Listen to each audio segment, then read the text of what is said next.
observe today not a victory of party, but a celebration of freedom, symbolizing an end as well as a beginning, signifying renewal as well as change.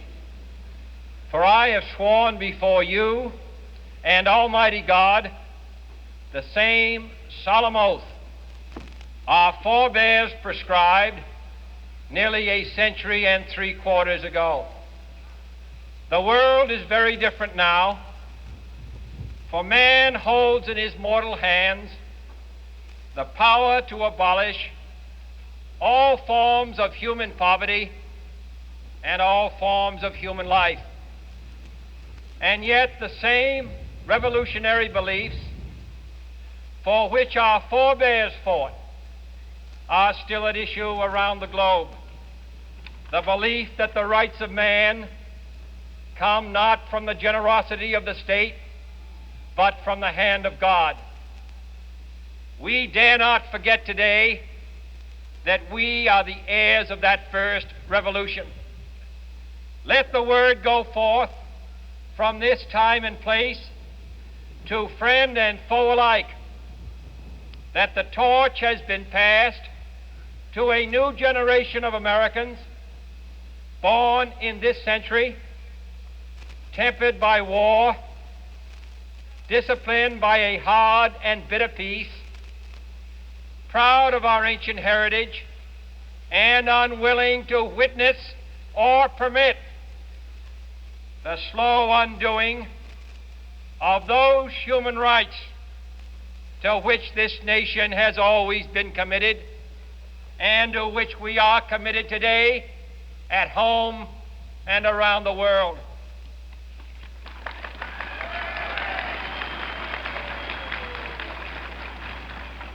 Let every nation know, whether it wishes us well or ill, that we shall pay any price, bear any burden, meet any hardship, support any friend, oppose any foe to assure the survival and the success of liberty.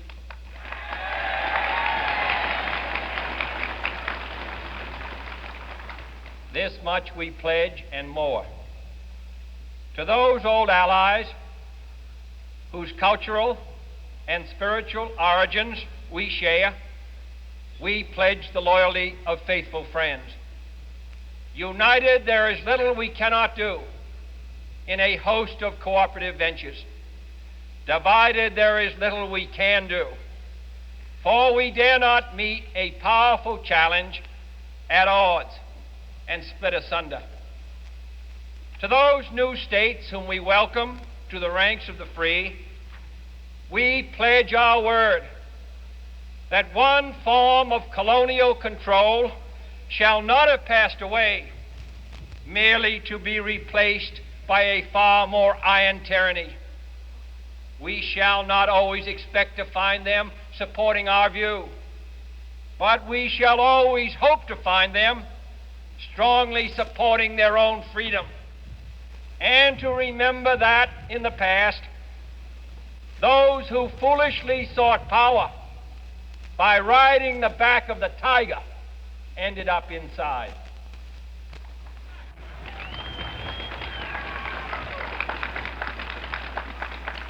To those people in the huts and villages of half the globe struggling to break the bonds of mass misery, we pledge our best efforts to help them help themselves for whatever period is required, not because the communists may be doing it, not because we seek their votes, but because it is right.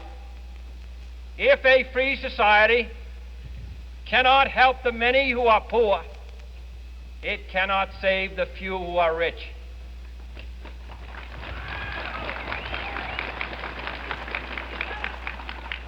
To our sister republics south of our border, we offer a special pledge to convert our good words into good deeds. In a new alliance for progress, to assist free men and free governments in casting off the chains of poverty. But this peaceful revolution of hope cannot become the prey of hostile powers. Let all our neighbors know that we shall join with them to oppose aggression or subversion anywhere in the Americas. And let every other power know that this hemisphere intends to remain the master of its own house.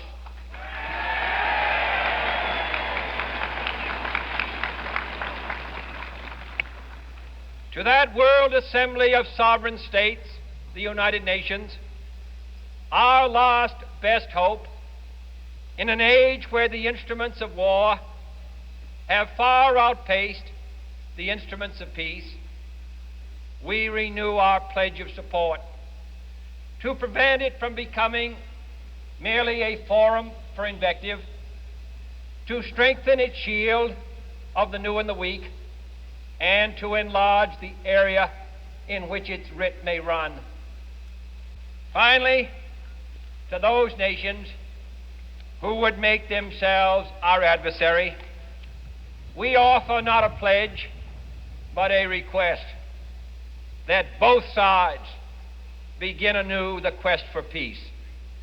Before the dark powers of destruction, unleashed by science, engulf all humanity in planned or accidental self-destruction, we dare not tempt them with weakness, for only when our arms are sufficient beyond doubt can we be certain beyond doubt that they will never be employed.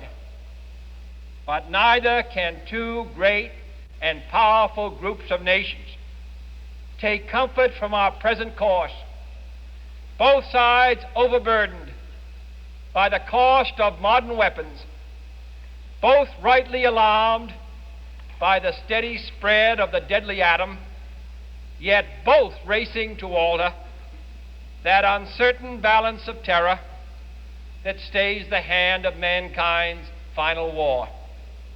So let us begin anew, remembering on both sides that civility is not a sign of weakness, and sincerity is always subject to proof. Let us never negotiate out of fear, but let us never fear to negotiate.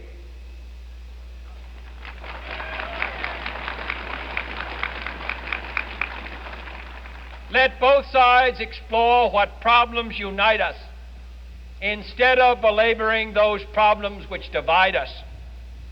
Let both sides, for the first time, formulate serious and precise proposals for the inspection and control of arms, and bring the absolute power to destroy other nations under the absolute control of all nations.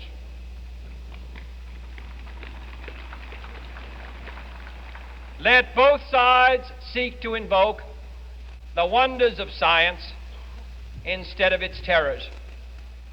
Together, let us explore the stars, conquer the deserts, eradicate disease, tap the ocean depth, and encourage the arts and commerce. Let both sides unite to heed in all corners of the earth the command of Isaiah to undo the heavy burdens and let the oppressed go free. And if a beachhead of cooperation may push back the jungle of suspicion, let both sides join in creating a new endeavor, not a new balance of power, but a new world of law, where the strong are just and the weak secure and the peace preserved. All this will not be finished in the first 100 days, nor will it be finished in the first 1,000 days, nor in the life of this administration, nor even perhaps in our lifetime on this planet. But let us begin.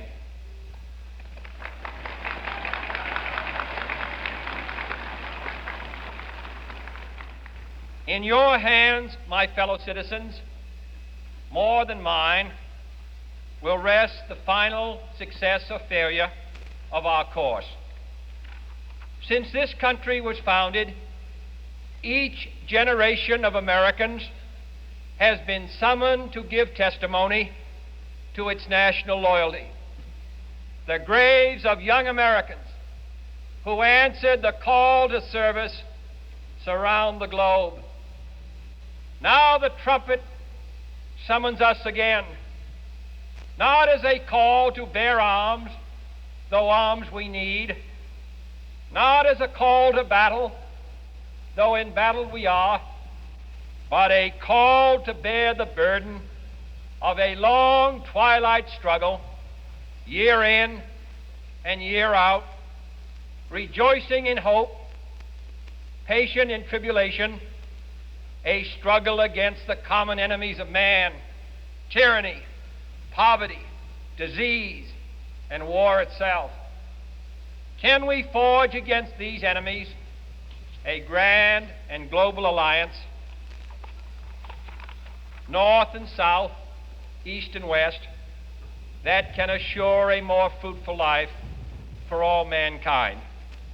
Will you join in that historic effort?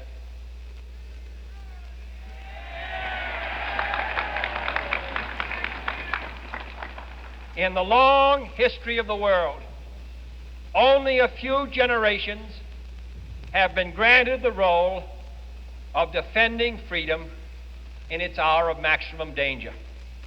I do not shrink from this responsibility. I welcome it.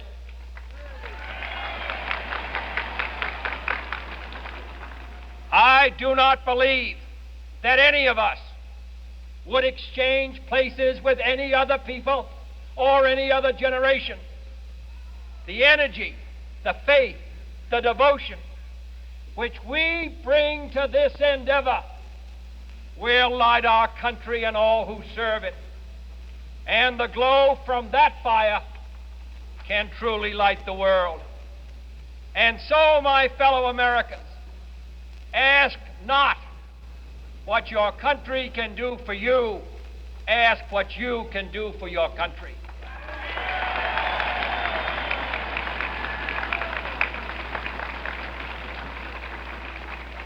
My fellow citizens of the world, ask not what America will do for you, but what together we can do for the freedom of man.